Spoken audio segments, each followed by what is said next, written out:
and welcome to this week's episode of the Popcorn Wind Down. I'm Eddie. And I'm Tammy. Thank you for joining us. Before we begin, we have to shout out this week's sponsor, the Fight or Flight Club, where self-defense is their thing. Check out their wide range of boxing, martial arts, and other supercharged classes that help you own and develop your power to protect yourself in any situation. The Fight or Flight Club. Check them out at www.com. Kickass. I feel like I said too many W's. Kickass.com. Sorry. Tammy, you going to check out the Fight or Fight Club? Not right now, but I realized that a lot of our sponsors lately have been like a little bit on the self-defense side. Well, you know, shit's crazy out there. You right. This week we are discussing Naomi, the latest addition to the CW's Arrowverse / DC Comics verse. Naomi is a supercharged coming of age story about a chic, geek, comic book loving Superman fangirl who discovers firsthand that superheroes, including her beloved Superman, may be all too real, especially after a supernatural event in her hometown where she begins to develop her own superpowers. So, Tammy, what did you think about Naomi? Is it a super keeper or a human sleeper? Human sleeper. You didn't like it? I was bored out of my mind. Like, I swear, if I didn't have to get through the 4 episodes for this, for our podcast, I never would have continued. Like, I would have stopped after the first episode. It was not my type of show whatsoever. It did not pull me in at any point in the 4 episodes. I did not get a feeling of caring. I'm sure we'll go into more details on the reason why I'm having such a negative response to this show. But yeah, it was not for me. It was not for me. And I think it's definitely shown me something about how my tastes have changed compared to previously. But yeah, I am not. No, I'm good. What about you? Oh my gosh, I loved it. I We'll talk did. about why we disagree, but go ahead. I think I was gonna watch it anyway because again, you know, it checked those certain boxes that just always pique my interest. Superhero, and then Black Girl Magic. You know, I'm always about representation matters. And then of course, it's from Ava Duvernay. So I actually enjoyed it. I enjoyed it more than I thought I would. It wasn't something that um I was a little reluctant at first because I was like, okay, is it just going to be another one that I watch just out of habit? But I actually find myself enjoying it a lot. And it was so much better than I expected. And it kind of reminded me that Ava was the original choice to direct Black Panther. And then, you know, she left because of creative differences. And it kind of made me hope that she gets a shot at directing a superhero story for the big screen. So I was a little surprised that you didn't like it. Not at all. Not at all. Oh my God. Like, I'm surprised too, because it was also on my list. Like, I'll put it out there. When I first heard about this show, Ava did pull me in. So I was very, very excited about it. I did put it on my watch list. I just didn't get to it yet. And then when you said you wanted to do an episode on it, I was like, okay, great. Like, now I can like actually sit down and I have to watch it. And no, like the first I'm gonna put it out there. I thought the acting was horrible. And then sometimes good acting can make up for a not so great script. But when you have bad acting as well as a script that really doesn't pull you in, then it's just a dud to me. So I will say that I didn't feel for any character. Like, the acting was just not there for me, which is crazy because like some of my peoples was in this show.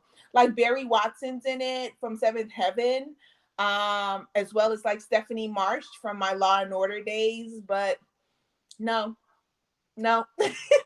At all. And I was just like, oh my God, like, why is it so bad? Well, you know, I always ignore the pilot. I do. If Eddie, because this if was it episode 3 in, but go ahead. Well, I thought it was getting better. Like I admit, like I said, I always ignore the pilot because I expect, especially from younger, newer actors, I don't expect it to be great. And I realize that the pilot is sometimes, especially in this climate of Rona, sometimes they're hastily put together, and it's kind of like the advertisement, the selling point for the show. So I ignore those. We're beyond the days where there was the test pilot and then they actually go shoot the first episode, and most of the time we never get to see the original pilot because of what they are. But now we see the original pilots and then they move on. So I always consider episode 2 to be the first episode of a show. I think I've said that a million times, but um I agree with you. The first one was a little bit slow going for me. I'm like, oh, okay.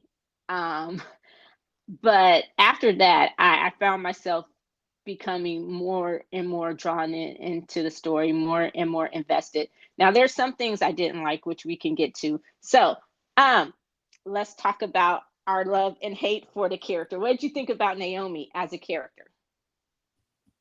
Boring. She was a cliche to me a little bit. The typical bratty teenager? No, I don't think she was actually bratty. I mean, once again, like, I love teenage characters, right? I like when teenage characters act like teenagers. We consider them to be bratty, but got to remind ourselves that we used to be that way at one point. But it was kind of like, I don't know if I am so into this idea of being, and I say this with quotations, colorblind in the environment that we create in shows now, right? We're just magically like, oh, race is not an issue. We just chilling here, right? Everybody's cool. It's like, you're not black, I'm not white. Like, we just in this to be in this. We don't deal with that kind of stuff, like real world issues on that. Um, but she was like the cool, nerdy black chick in town. And I think it's like, I don't know where was her town located? Where is that town located? Which state? I, I want to say Oregon because in the last episode she made a road trip. She took the bus to Portland, so it's either Oregon or Maine. Okay. So I'm So gonna go yeah. with Oregon. So now you're in a 2-bit state. And near army base, because her father's in the military.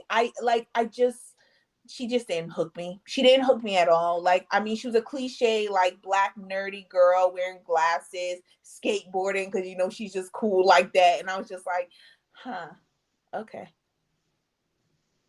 Cool. Well, she did address that. She did address um the glasses thing. As her powers manifested, she didn't need them anymore. And then the whole black girl thing, she did, I forgot what episode. It was either 2 or 3, and she was talking to Annabelle, and Annabelle asked her why was she always so move along to get along and so quick to let things go. And she did talk about how um, moving around in the military with her dad, she was often the only black girl in the class, maybe sometimes even in the school.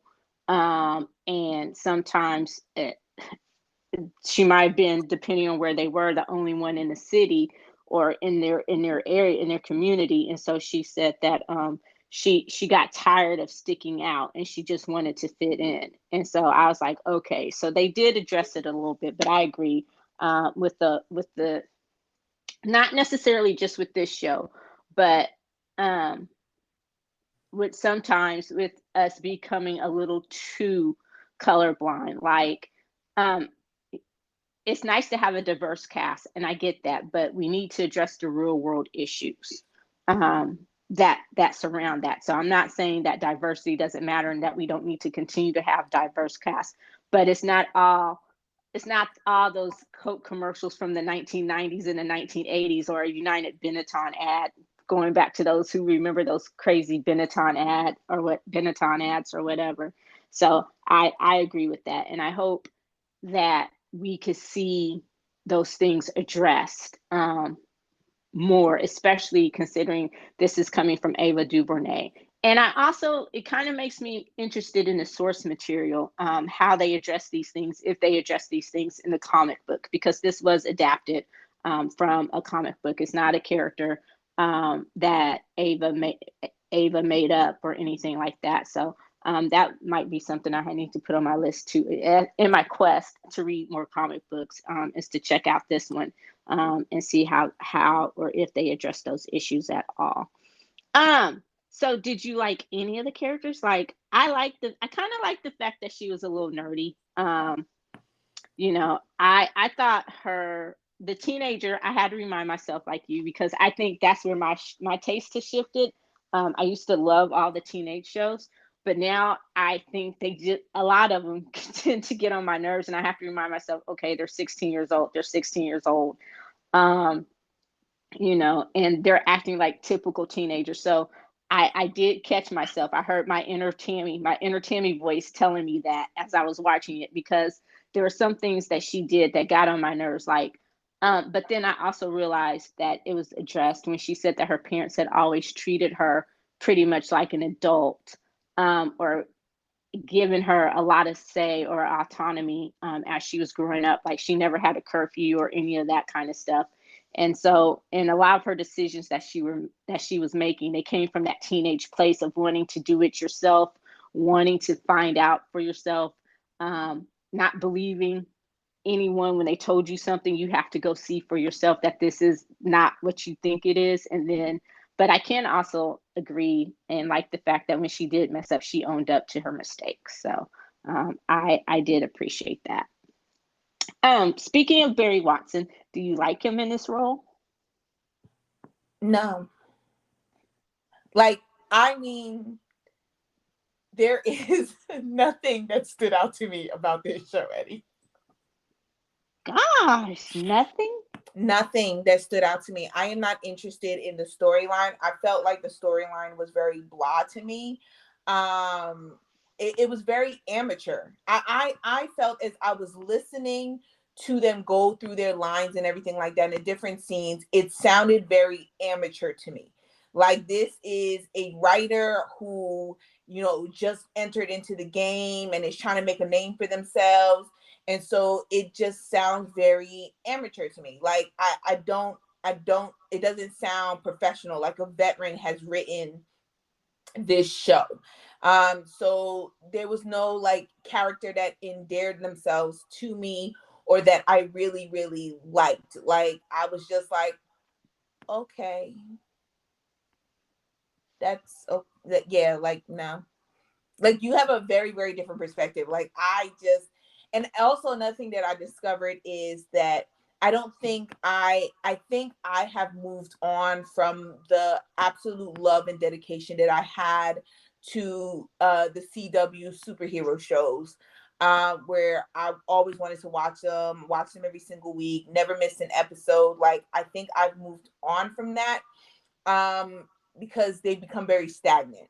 And I don't think this improves on that feeling that I have that CW needs to move on from these superhero shows that they keep making. Okay, we can address that in a moment. I'm not going to say I disagree with you on that one. So, as we talk, kind of get into another CW show in a sec. So, unlike you, I did not. Well, did you know that was Barry Watson from the start, though? Not at first. Like okay. It's once I started to actually I was just like, wait a minute, he looks very, very familiar. Like, who does he look like? And then as I really focused on him, I was just like, oh shoot, Seventh Heaven. Yay. So it took me, I think it was like episode 2 when I figured out that her dad was being played by Barry Watson. Yeah, I did not know that. And I think I was reading something and I was like, Barry Watson plays her. I'm like, what? Because he looked familiar. Now I have to say he is aging very nicely. I think he's aging well. But I was like, he looked familiar, but I didn't know who. And then when they said Barry Watson, I'm like, from Seventh Heaven? And I'm like, oh shit, that is him. And so now that I know that it's him, I can see it a little bit more. But yeah. Okay. Well, we do have very different perspectives. This conversation is going to go differently than I thought. Um, Did you think I was gonna love it? I didn't know that you. I didn't think that you would. I don't know if I thought you would just love it. I thought that you would like it a little bit more than you did. Okay. I didn't. I wasn't expecting the full on hate fest. Got Um, Oh, yeah, no, it's not a problem. It kind of makes for interesting things. I did like her parents. I liked and see, and I guess to me, one of the things I did like about it is that it turned out not to be as cliche in some ways as I thought. Like, I love the fact that they did not drag out the reveal of her and her parents playing this cat and mouse game about who knows what, her having to hide from her parents who she is, and her parents hiding from her for a whole season, that they knew that she wasn't from this planet, or so I love that was kind of that was revealed early on, and we're getting to deal with that, and just the emotions that you would have, a, from being adopted, and b, from you finding out that you're not from here, and then your parents knowing, even though she was going to tell them anyway. So I love that they didn't drag that part out. In most shows they probably would have dragged that part out forever, with her having to pretend to be someone else, or not telling them for a season or two, and kind of trying to find out all these ways to hide that from each other. So I'm interested to see how that will evolve, and when they will actually get on the same page and be able to see her use her powers. And I think that's going to come up, because I think the military is more involved in this than they know. Um, so did you like D, at least, her mentor? No. Nope. You didn't like the wing dude? Nope. What is he, a knockoff for Hawkman? Aren't you the one who said that DC, that well, is Hawkman DC? Oh, you're talking about from the Titans? Yeah. Oh, no. Hawkman got wings. But are Hawkman's wings real though? Yeah. Hawkman's wings are not like metal gold embedded into his back, and they don't just come out and protect him from bullets and stuff. He still got wings. Okay, okay. He still flies with them. They come out of his back. They just ain't metal, but it's like a knockoff of Hawkman. Okay. Well, I like D. I like that relationship, and I think that he knows more Got than what secrets. he does. I agree with that. I was going to say, I think he actually knows more than what he's saying. Do you think he's going to turn out to be a bad guy? Yep. You think okay. What about her besties? Do you like her friends, her crew? I love Annabelle. We all needed Annabelle. You can't tell me Annabelle's not ride or die. Technically, she's ride or ride, because dying is just so negative.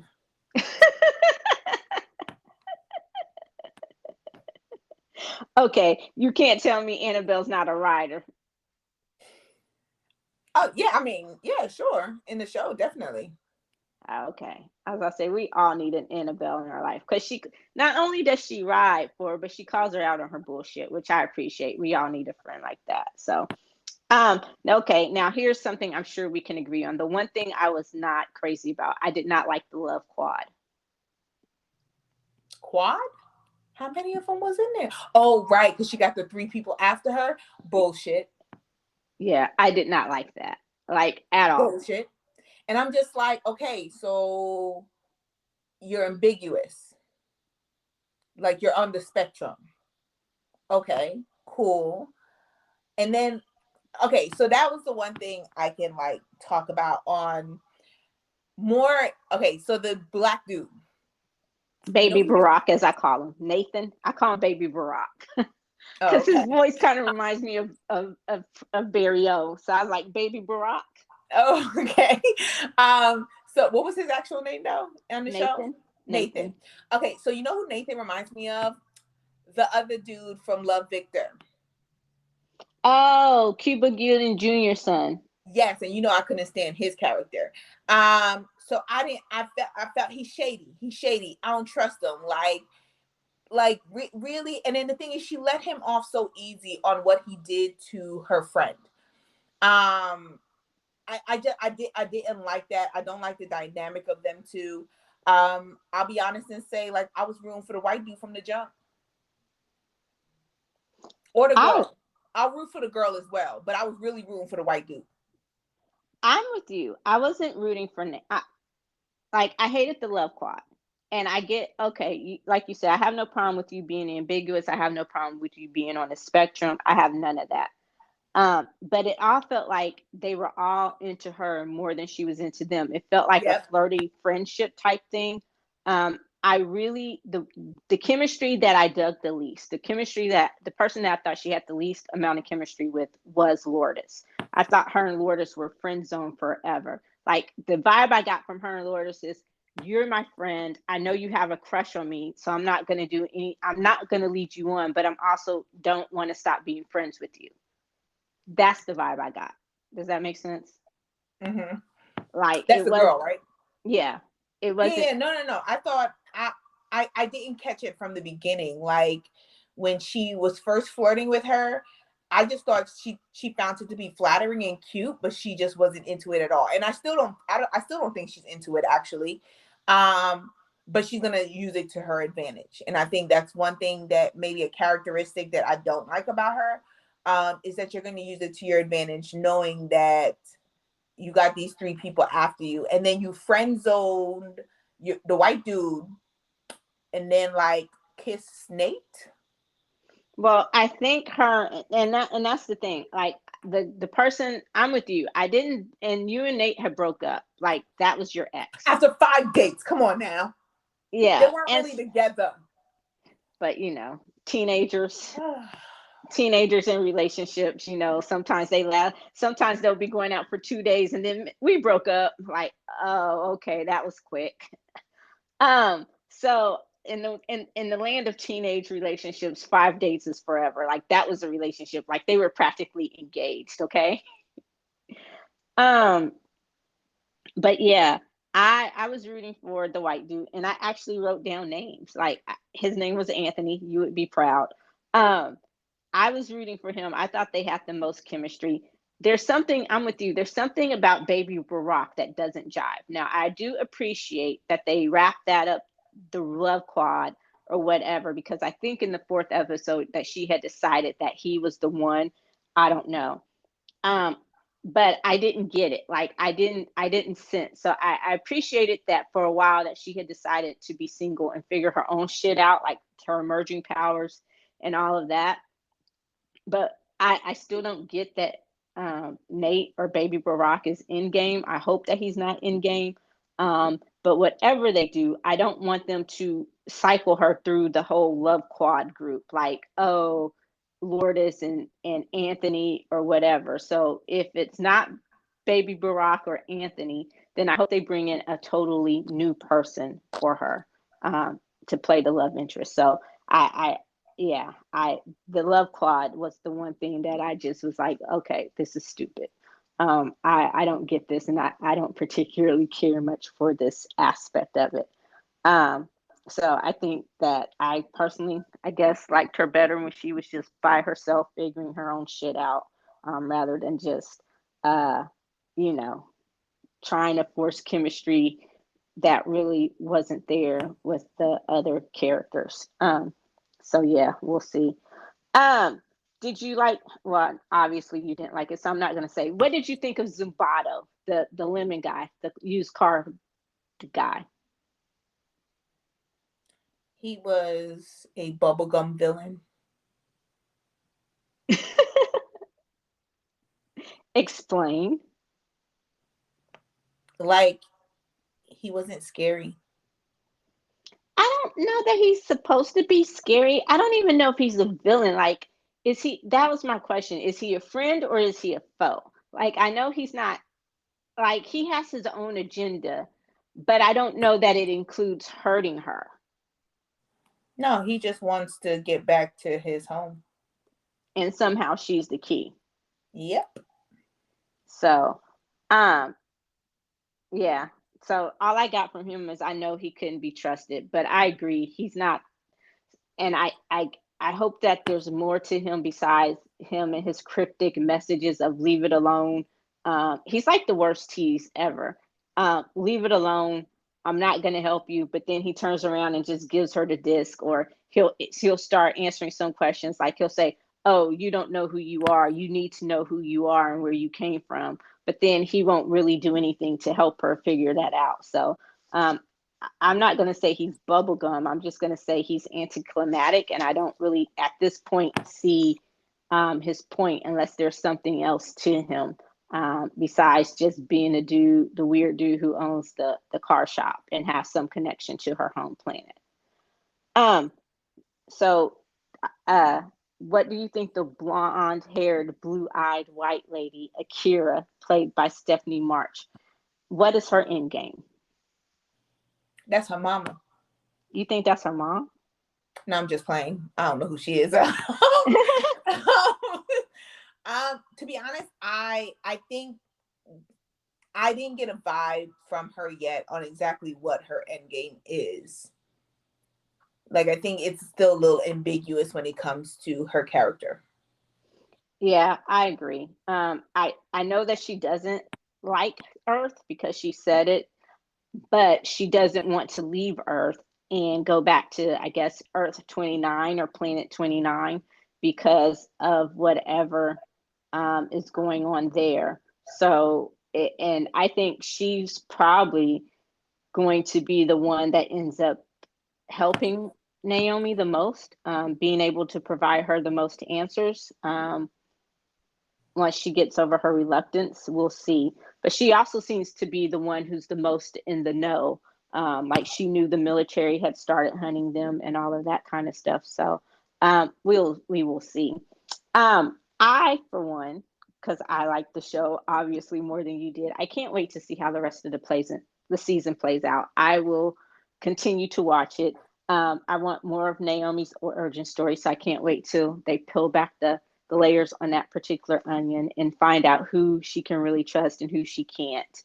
Um, Now, we kind of hinted on this earlier before we wrapped up. There are no planned crossovers with any of the other CW shows just because of Rona. They put those on hold and they'd already said, but they might cross over. They might do one next year. And I think the most logical one, since she is a Superman fangirl, would be to be with Superman on Superman and Lois. And then people are like, well, how could she be part of that universe and not know that she exists? And I think she's on a different Earth than Superman, which was explained during the Arrow years in one of their last crossovers.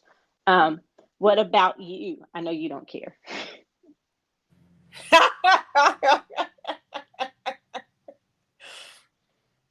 No. Can you keep Superman away from her? Because I actually like the Superman show. Oh wow. Well, we'll have to talk about that one since you like it. But it is really good. And okay, so to go back to something before we wrap up, to something you hit on earlier. I'm with you. I think that maybe the CW needs to turn over their shows to HBO Max, who took over the Titans.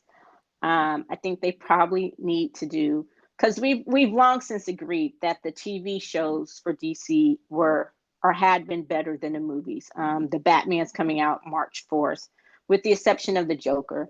The Batman is coming out March 4th, so we'll see if they can do something with the Batman. But the last few slate of DC movies have been terrible, and we talked about it multiple times that we liked the television better than the movie verse. But I'm with you. Some of them are getting stagnant. You know, I do like Batwoman. It has grown on me, but it's not my favorite. I like Naomi. I'm interested to see where it goes. The best one to me right now, like you said, is Superman. I don't watch Legends. Flash is something that has fallen way, way off for me. Like they had a whole 5-part series to begin, and I didn't even watch it. Like, and there would have been a time where I just had to watch the Flash. So I think maybe yeah, I don't know. Do you think there is anything that can save the TV verse? Do you think they need to turn over to HBO Max and kind of do what Disney did or Marvel did with Disney Plus? Or Well, I mean, granted, the Marvel shows that were on Netflix were actually pretty good. yeah. Except for Iron Fist. I don't care what nobody says. That shit was trash. But except for Iron Fist, the others were actually pretty good. So it was just that they Disney wanted the money in house and they wanted to keep the money in house. And so they took everything back that they had lent out. So HBO Max, I think it would just be a shift on going from teen boppy to going more dark the way that DC Comics has always been. DC Comics has always been the more darker of the two. And being on a CW, it's way more, it's lighter and it doesn't really go in depth the way that it could if it was on a streaming service like HBO Max. So I can definitely see the benefit of it, but I also don't think that HBO Max can save the Flash. I think the Flash has just run its course and it's time to yes, let it go. I exactly. I also think the same thing with Legends of Tomorrow. I think that Legends of Tomorrow has also run its course and it's time to let it go.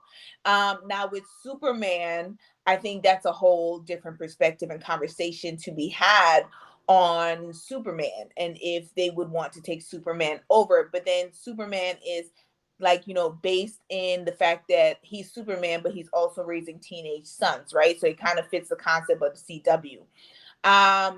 So the fact that they're more teen focused, I don't think the HBO Max can really do anything for that. Like they would have to completely revamp the shows if they were to take it over. Like the Titans. Like Titans is an adult comic book show.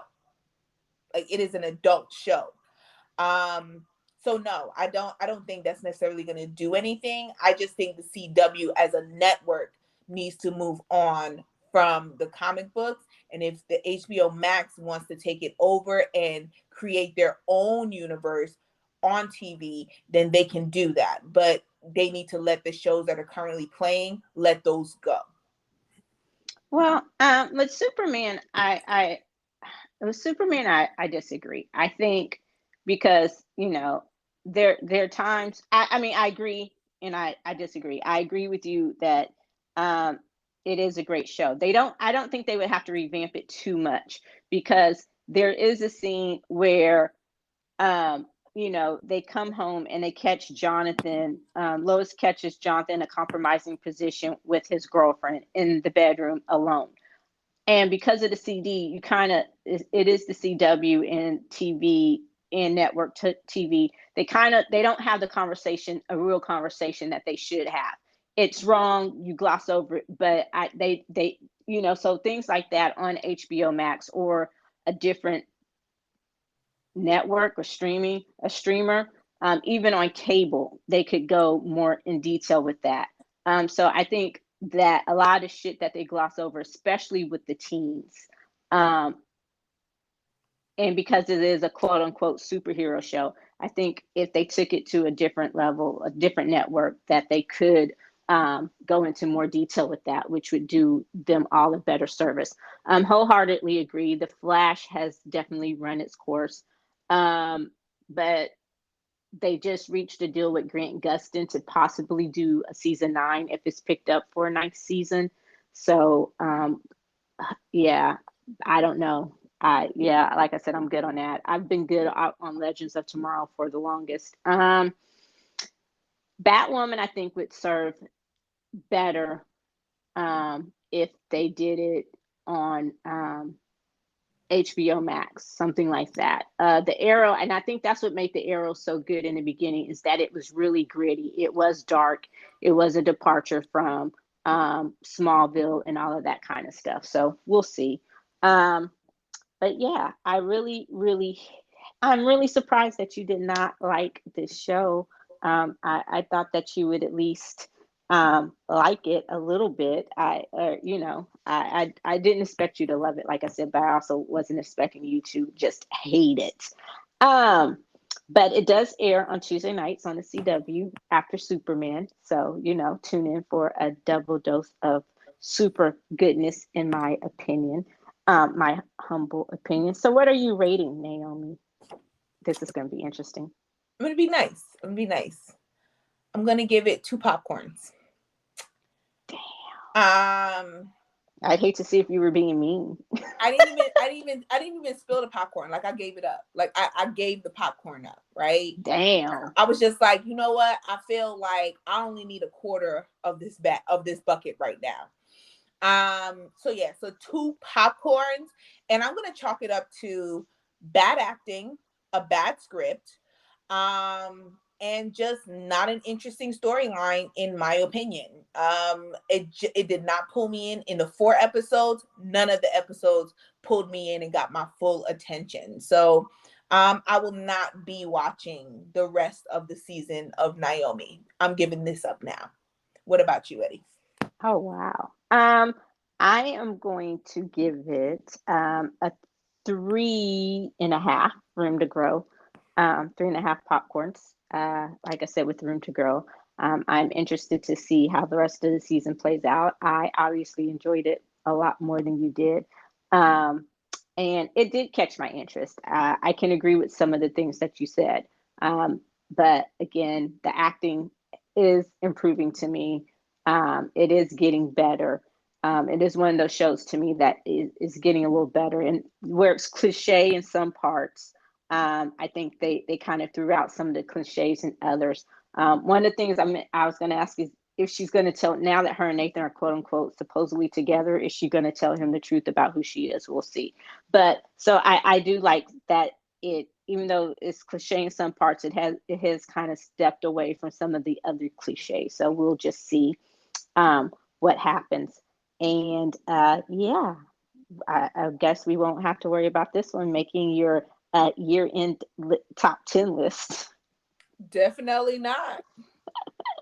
All right, so that does it for this week's episode of the Popcorn Wind Down. Please be sure to listen, like, follow, and comment on Apple Podcasts, Google Podcasts, and or Spotify Podcasts. You can also keep up to date on the latest in entertainment pop culture, as well as other amazing kernels of pop culture goodness at the popcornwinddown.com. That's it. That's the plug. Pop, pop, pop, pop, pop. Still working on the new and improved version of the website. It's just, you got a one-woman IT department here. I still need an assistant. So I'm adding that to my list. I need sound effects. I need an assistant. I need more time. I need Tammy to develop some superpowers where she can create more time, that type of thing. So thank you as always, and be sure to join us next week when we finally discussed, and just like that, the Sex and the City sequel limited series on HBO Max. Have you watched it yet? Wait, I thought next week was Reacher. Oh, wait, I gotta check my calendar. Did I see? That's what happens when you have live podcasting, folks. Live podcasting. Let's see. Let me go back and check my calendar. She is absolutely right. Next week, rewind. That's the rewind. The scratchy rewind. Next week, we will be discussing Reacher from Amazon Prime. Have you watched it yet? Yep, I have. Okay. I binge watched it yesterday. Oh, okay. It's next. I binge watched something else yesterday, so it's coming up on my list when we Did you are binge done watch with. Steel Magnolias? No, I have. It's on my list. I haven't gotten to that one yet. Reacher is next on my list, though. So, I'm doing that one today when we wrap up with this. All right. So, until the next time when we do Reacher, I'm Eddie. And I'm Tammy. Bye. Peace.